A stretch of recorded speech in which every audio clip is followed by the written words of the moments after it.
চলে এসেছি হোটেলে। আমার যা দেখার আমি তো দেখে নিয়েছি। আমরা কফি খেতে এসেছিলাম, জানতাম না আমাদেরকেই কফি বানাতে হবে। বাহ, বাইরেটা গরম আছে। ও গড, নর্থ গোয়াতে আজকে আমাদের লাস্ট দিন।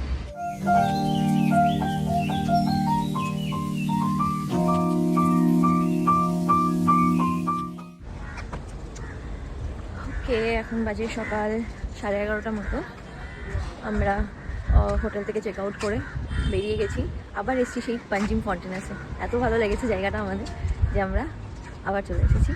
আর কালকে একটা ক্যাফেতে গেছিলাম কফি খেতে, ওটাতেই আবার এখন যাব ব্রেকফাস্ট করবো। আমরা কফি খেতে এসেছিলাম, জানতাম না আমাদেরকেই কফি বানাতে। কি হয়েছিল জানো, আমরা তো কফি খেতে গেলাম একটা ক্যাফেতে, মানে ব্রেকফাস্ট করতে গেছিলাম। তো ওরা বললো যে ওরা ব্রেকফাস্টটা ওই মুহূর্তে সার্ভ করতে পারবে না, কারণ ওদের কুক তখন অ্যাভেলেবেল ছিল না কিচেনে। তো আমরা ভাবলাম যখন চলেই গেছি এক কাপ কফি খেয়ে নিই। তো সেই মতো অর্ডার করলাম একটা খুব শৌখিন নাম, ফ্রেঞ্চ প্রেস লাতে বা কিছু এরকমই কিছু একটা, যতদূর আমার মনে পড়ছে নামটা ছিল। ও মা, যখন কফিটা এসছে দেখি পুরো ওরা কফিটা বানিয়ে আনেনি, সব আলাদা আলাদা এনেছে। কফি, সুগার সিরাপ, মিল্ক সব আলাদা নিয়ে এসছে। মানে আমরা গেছি কফি খেতে, আমাদেরকেই নাকি বানিয়ে কফিটা খেতে হলো, ভাবো। আমরা এসেছিলাম এই পেছনে এই ক্যাফেটাতে, টি ট্রাঙ্ক, ভেরি কিউট। কিন্তু আনফর্চুনেটলি ওদের এখন খাবার দাবার রেডি হয়নি, তাই আমরা জাস্ট কফিটা খেয়ে বেরিয়ে যাচ্ছি।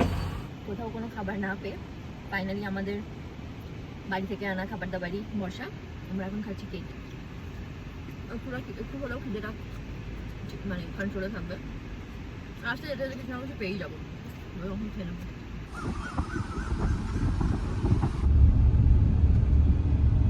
দেখো আবার কিনে নিয়েছি আমরা সেই জাম। আগের দিন গোয়া আসার সময় খেয়েছিলাম, খুব ভালো লেগেছিল, তাই আবার 2 প্যাকেট কিনে নিয়েছি। এখন কি সুন্দর পাতায় মুড়ে দিচ্ছে, দারুণ কিন্তু।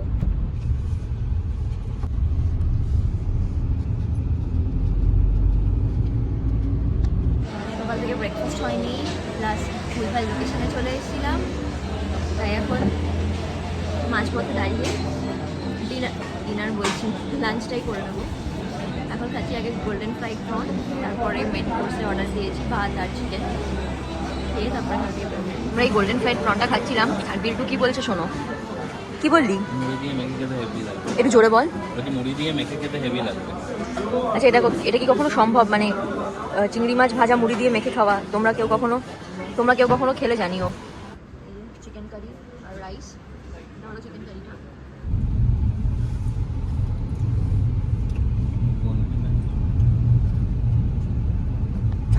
আমরা প্রায় ঢুকে গেছি সাউথ গোয়া, আর 3.3 কিলোমিটার।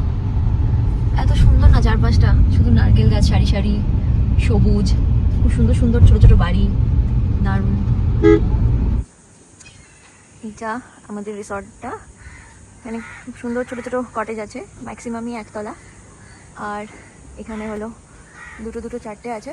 আমাদের এই ওপরের ঘরটা আমাদের। তো আমরা 2:30 নাগাদ পালোলেম পৌঁছে গেছিলাম। ওখানে গিয়ে একটা রিসর্টে আমাদের রুম বুক করে কিছুক্ষণ রেস্ট নিয়ে এখন আমরা বেরোচ্ছি, যাব কাবুডিরামা বিচ। এখন বাজে 4:10। কাবুডিরামা বিচে গিয়ে কিছুক্ষণ ওখানে সময় কাটাবো, তারপর কোনো ক্যাফেতে যাবো, ওখানে খুব ভালো ভালো ক্যাফে আছে। আর কাবুডিরামা ফোর্টটাতেও যাওয়ার ইচ্ছা আছে, দেখা যাক কতদূর কি হয়। তো আমরা বিচে না গিয়ে আগে এলাম ফোর্টটা দেখতে, কারণ ফোর্টের ক্লোজিং টাইম আছে, 5:30টার সময় বন্ধ হয়ে যাবে। ফোর্টটা দেখে তারপর বিচে যাবো, তাহলে আমরা ওখানে সানসেটটাও পেয়ে যাবো আর এটাও ঘোরা হয়ে যাবে। ফোর্টটা কম টাইমই লাগবে দেখতে। হ্যাঁ, ফোর্টটা খুব বেশি বড় কিছু বা খুব যে ঘুরে ঘুরে দেখার আছে সেরকমও নয়। দেখতে পাচ্ছি এখানে একটা চার্চ আছে, তোমাদেরকে দেখাচ্ছি, খুব সুন্দর একটা চার্চ। আর বেসিক্যালি সি ভিউটাই দেখার আছে ফোর্টের ওপর থেকে। এই হলো কাবুডিরামা চার্চ।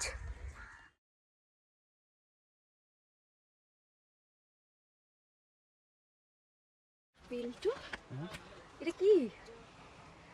তোমাদেরকে একটা জিনিস দেখাই, তোমরা জানি না দেখতে পাবে কিনা, আমি ব্যাক ক্যামেরা করে দেখাই।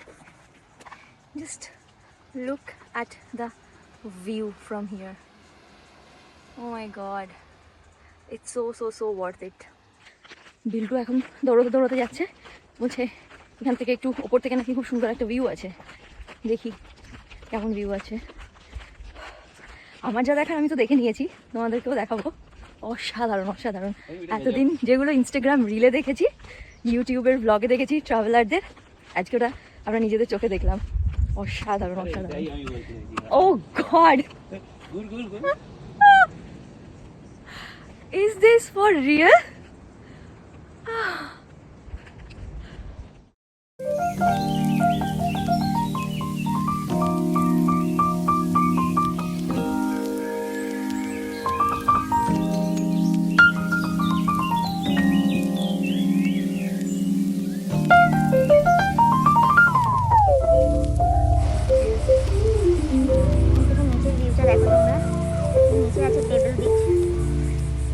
আমরা এখন নামছি, যাব ওই নিচে পেবল বিচ।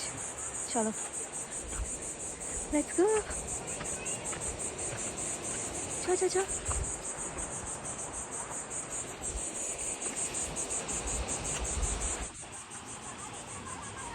বিল্টু যাচ্ছে আগে আগে। This is beautiful. মানে আমি জানি না কতবার আমি হয়তো বারবার বিউটিফুল বলছি, but it's really really worth the praise.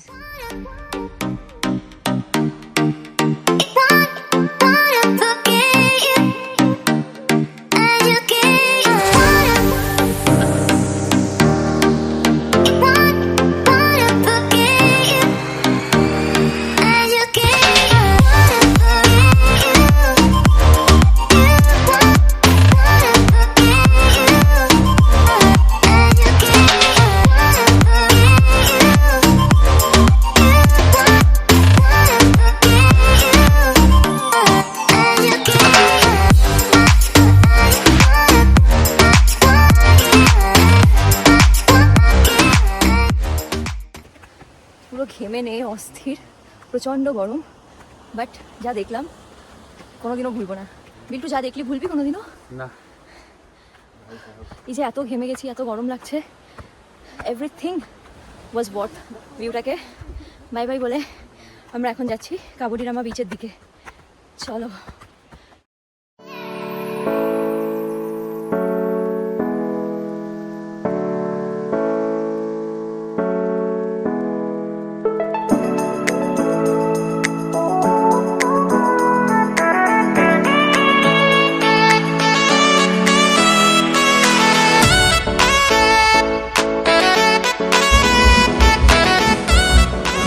Port থেকে বেরিয়ে আমরা আর আলাদা করে বিচে গেলাম না, একটা ক্যাফেতে এসেছি, দ্য কেপ গোয়া।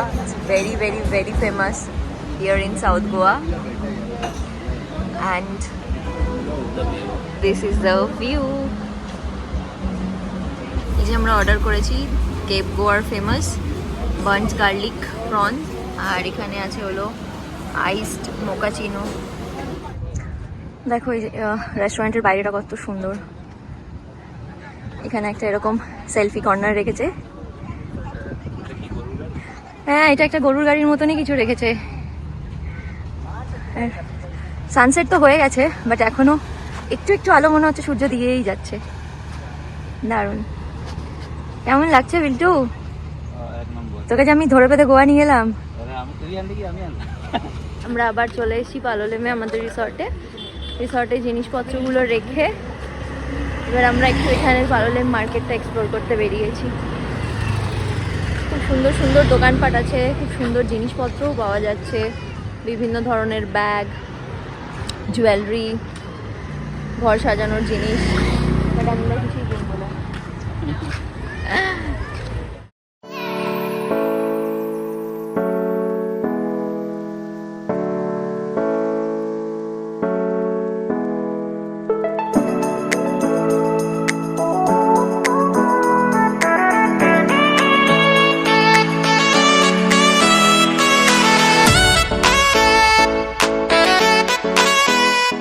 এরপরে যাবো আমরা আমাদের রিসর্টে। হ্যাঁ, এটা ঘুরে নিয়ে তারপর আমরা রিসর্টে যাব, শ্যাকগুলোতে বসবো, বিচের সাইডে বসে। নিয়ে তারপরে একবারে ফাইনালি ফ্রেশ হয়ে ঘুমাবো। কারণ কালকে আমাদের অনেক সকাল সকাল বেরোনোর আছে, কালকে অনেক কিছু করার আছে আমরা একসাথে। কালকে একটু ভোরবেলাটা এক্সপ্লোর করবো। হ্যাঁ। দুদিন আমাদের একটু উঠতে লেট হয়ে গেছে প্রচন্ড।